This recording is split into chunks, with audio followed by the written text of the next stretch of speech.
Fire!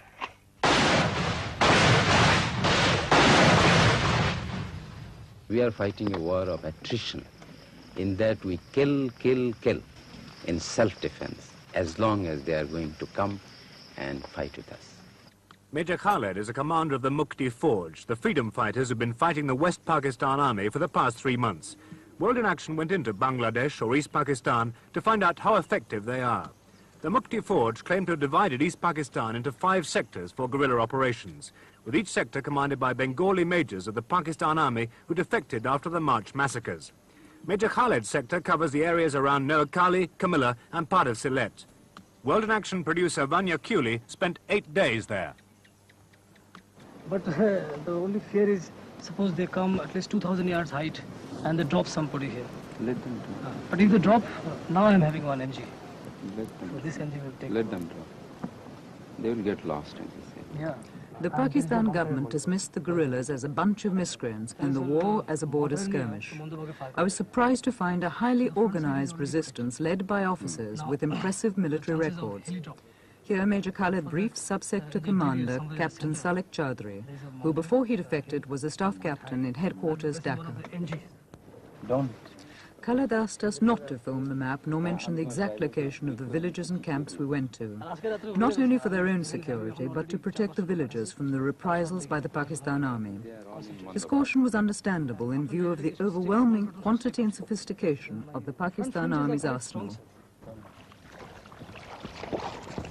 On a preparatory visit to meet Major Khaled before the monsoon really got going, I ran into a major assault. The Pakistan Army were using sabre jets, tanks, helicopters and heavy artillery against the guerrillas. Once the rain stops in September, the guerrillas' light guns and mortars could be overcome by the superior weapons of the Pakistan Army. But Major Khaled remains confident.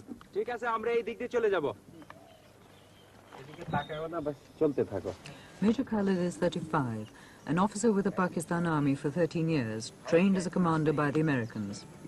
8 months ago, he was with the Black Watch in Scotland. When he defected from the Pakistan Army in March, he brought most of his brigade, their Chinese weapons, and even their teacups with him. And you have heard yourself yesterday the shelling, the rocketing by the artillery and the aircraft, and then tanks the other day when you went to Feni. But this is not border skirmishes. Border skirmishes means all small arm fire. But here a full-scale war is being conducted by the Pak Army. We intend to make the whole nation the fighting force. And the hardcore being provided by the regular troops, that is the Bengal Tigers. It has its good reputation of being good fighters, and it has fought well. The hardcore of the Liberation Army are professional soldiers, but thousands of students and peasants are joining them. There is little time for formal training, so they're sent to the front unarmed and untrained with the regular troops to get experience. And if they're lucky, a gun captured from the Pakistan Army. Ishaq, a 19-year-old student, took us with his patrol to inspect several villages. He's said to have killed 56 men. There was shelling yesterday, and one mortar shell landed here, 3-inch mortar, and it killed a cow, And on that side of the village also, a few civilians were injured by fire from small arms. You see, shelling continues here almost all the time. And you've been very lucky enough not to have any shelling right now.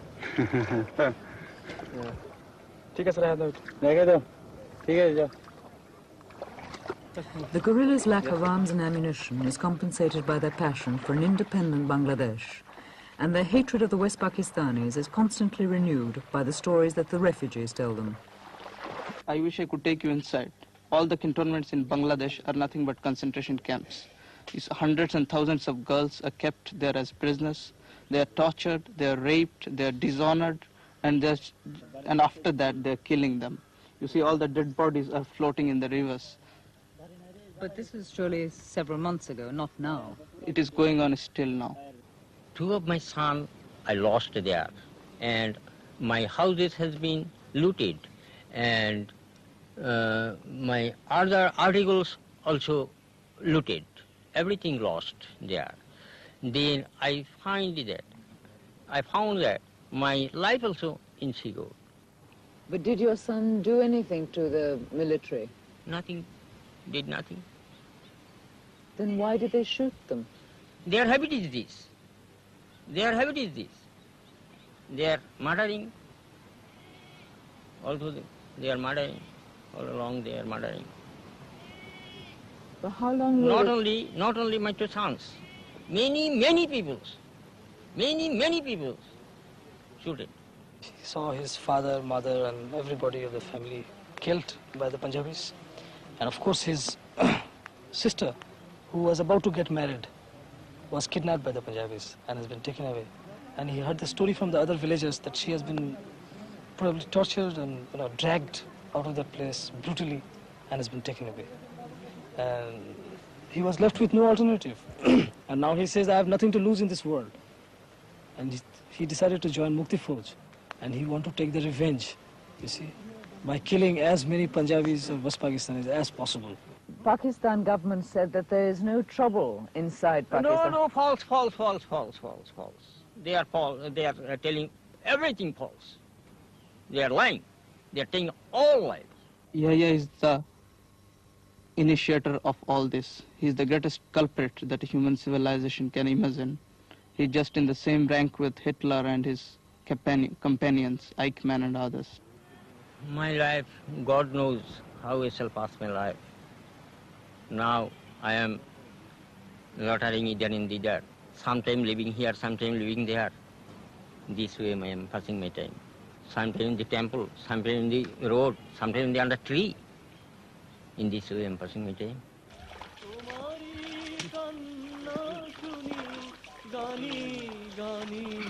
জলে ভাসে আমার দুনয়ন ও আমার জন্মভূমি জননী গো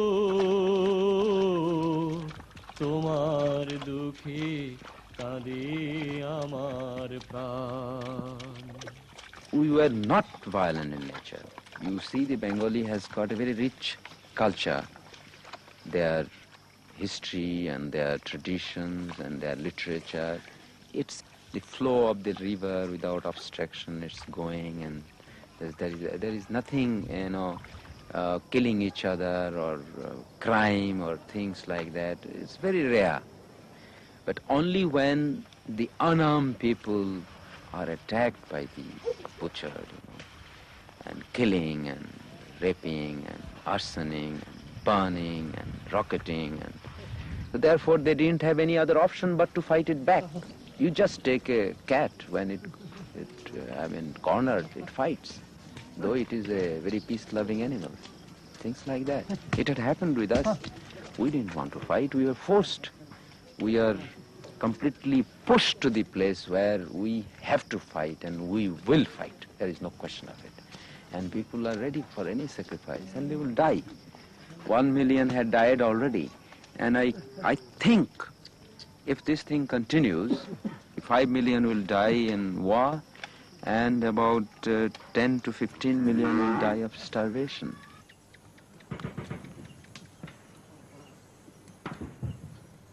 They are living in the panics because the Pak army is still continuing their genocide. And the places where we are there, our people are operating, they're comparatively safe. But again, the type of operation we normally conduct, that we have got to shift the bases from one place to another place. We have got the men, we don't have that many weapons to protect all the areas. Therefore, we have got to shift when the pressure builds up in certain areas. Therefore, we have got to leave the people at the mercy of the Pak army. ঠিক আছে আসেনি না কালকে আসেনি পরশুদিন আসে নাই The guerrillas admit that some peasants collaborate with the Pakistan army, and I got the impression that they're dealt with briskly when they're discovered. But there was no doubt that most of the people I saw were united with the guerrillas. Despite the punishment the Pakistan army inflicts when it finds out, the villagers still continue to supply the Mukti Forge with food, shelter and information. We came across the charred remnants of a village.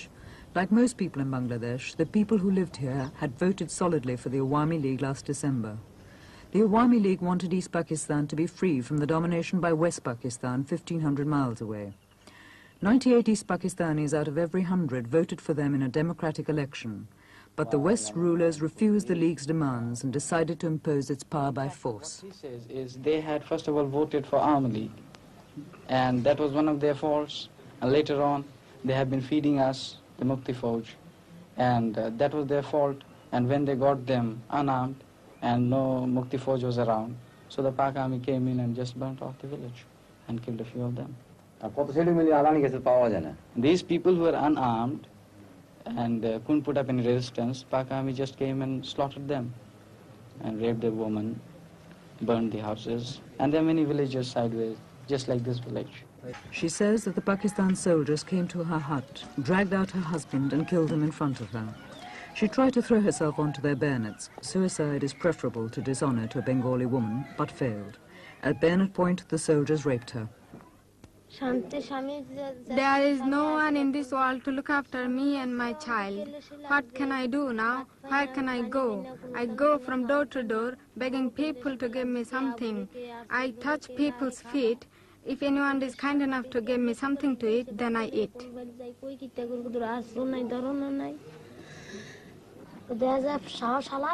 The soldier noticed my father was still breathing slightly. Then jump into the water and hit him in the ribs, chest and forehead. I was watching. I did not shout in case they come and kill me. After that, they took away all our rice and clothes and put them in their motorboat.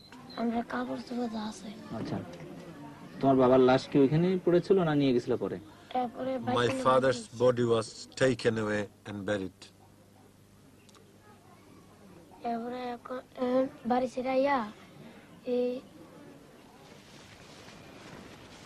The safety of the refugees and the peace of the village was in jeopardy as we left.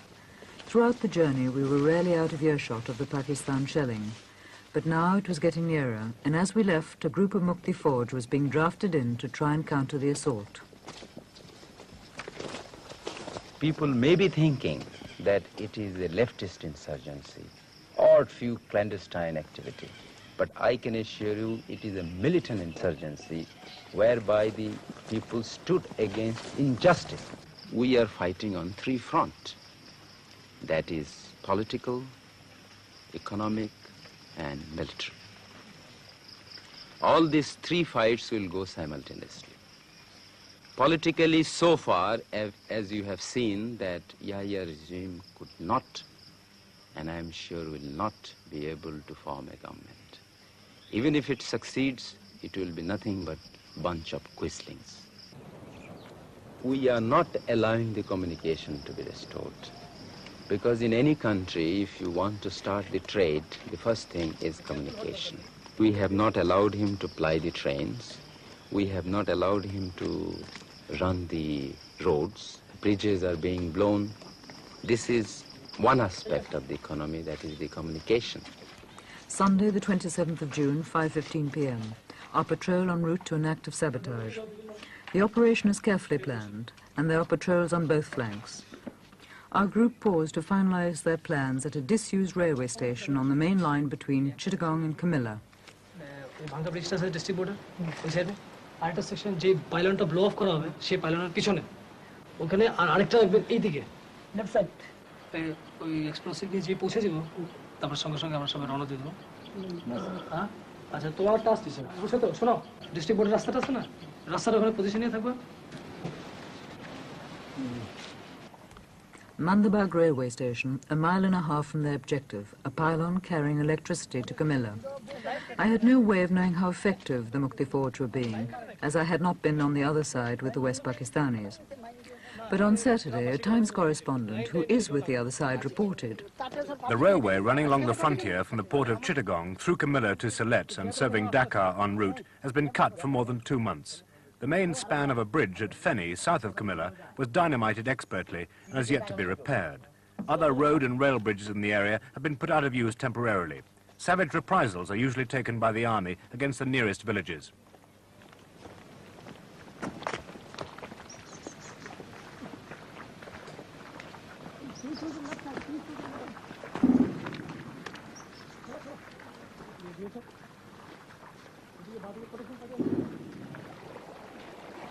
We are blowing off this pylon, you see, there's a double pylon, to disrupt the electricity and telegraphic communication between Comilla and Akhauda. What's the point of that? The point is, as you have earlier known, that we are playing a psychological warfare, economical and administrative also. So this is from administration point of view. We don't want the administration to function smoothly also. So that was the point, to blow up this pylon. How often do you blow up pylons and bridges? We don't blow out very often. The reason is, after all, they are all our own property. And after the country is liberated, we'll all get them back. So it is pointless blowing off all the pylons.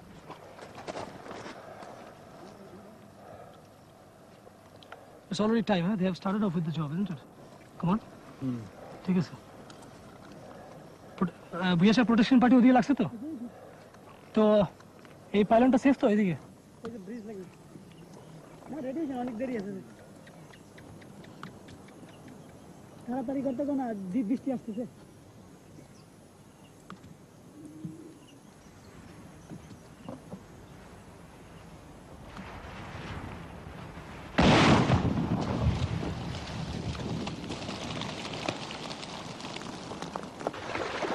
The pylon was blown on the 27th of June. 13 days later, last Saturday, the Times said, an electric power pylon was sabotaged so that Camilla was without electricity for some days. The supply has now been restored. Captain, could you describe the fighting in your sector? In my sector, it's just like fighting any other war. What do you mean? I know you are convinced, or probably you foreigners especially, you have been hearing a lot of news and propaganda by the Pakistan radio that it's just a border skirmish. But yesterday you have seen, you went with myself and you saw this 5mm howitzer, 25-pounder and 120mm mortars. They are all landing. In border skirmish you don't have that. And probably with that telescopic lens you might have seen some Pakistani troops also. They are bunkers deployed. And we are fighting a regular warfare. How can you call it a border skirmish? And I wish you go back and you explain to people this is a full-fledged war. And we are just holding in this base and we go and we play hell into them. I go inside, right inside, I go behind them, I go on their side, I go anywhere I feel like. I kill them. Captain, it's now 3 months since the fighting started. Yes. You've been existing on the ammunition and the weapons you brought out with you. How much longer can this continue? Well, it will continue as long as we have the resources and as long as we carry on capturing their ammunition. And of course we expect that some country will come to our aid. At least you have come, you have seen how the fighting is going on. Well, if somebody comes to our aid, only thing that we need is arms and ammunition. Arms we have to maintain them, but we need some heavy weapons and ammunition. If that is the thing we get, then there is no problem, we can continue fighting. And if we don't get anything at all, well, you know the condition, what is happening in Sudan. They don't have any arms and ammunition, they are fighting. They're fighting with sticks, they are adopting different tactics. So that's what we are going to do. But Captain, about you personally, I mean, what about your family? But my family, in fact, I don't know what is happening to them. I have given up because I have seen the fate of other families. When an officer has deserted and joined this Mukti Forge, what happened to their families? They were all captured as prisoners and kept in the cantonment, and I don't know what has been done. So knowing all this, I ran away. You see? So I gave up. I just thought about God, whatever God does, and that's all. And I left. So I have no right to think about them, you see. Since I have sacrificed them, so how can I think about them now? Another base camp deep in the jungle. Major Khalid debriefs his officers and plans further operations. As most refugees from the war are Hindu and the West Pakistan Army is Muslim, there is a danger that people might think that this is a religious war.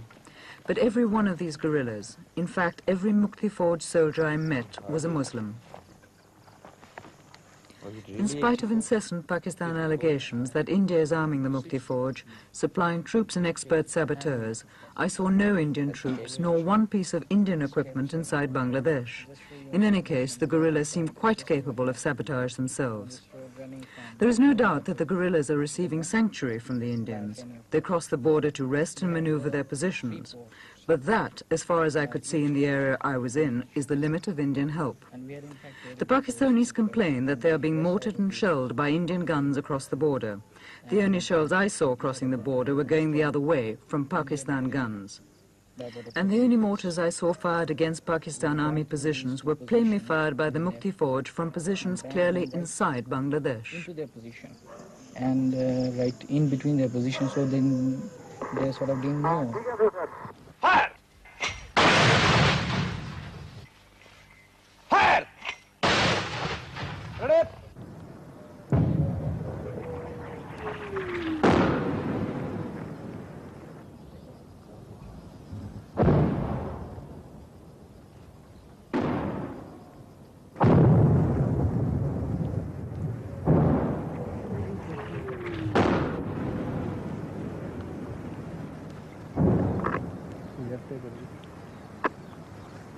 বাঁদিকে 200 গজ যান আর উপরে 200 গজ একটা নিচে পড়ছে একটা আগে গেছে এতে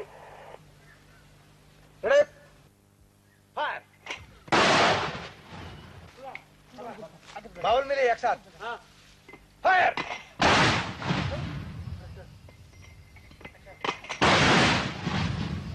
Center, center.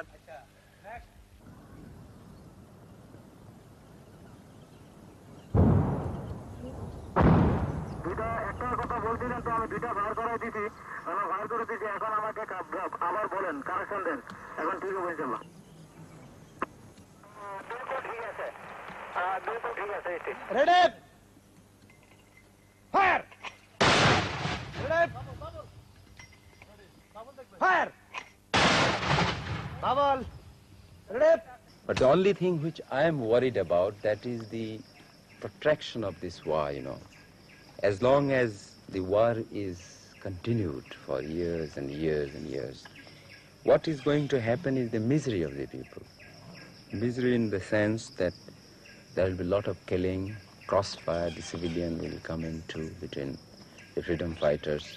Not that we are very much bothered for such sacrifice, and people are ready to give it. I have seen wherever there is or we catch the enemy in an ambush, and the immediate reaction of the enemy is to burn the villages and kill the people of that area, rape the girls. But after that effect, initially we were afraid that the people will just desert us and they will think that this is a menace. But to the contrary, I have found out that they still want that we should go in action, even if they have to sacrifice everything. I have been told even by the people to the extent that let there be nobody in Bangladesh, they cannot take the soil out of our country. Soil, let the soil remain. We must continue the action. Therefore the war will go on.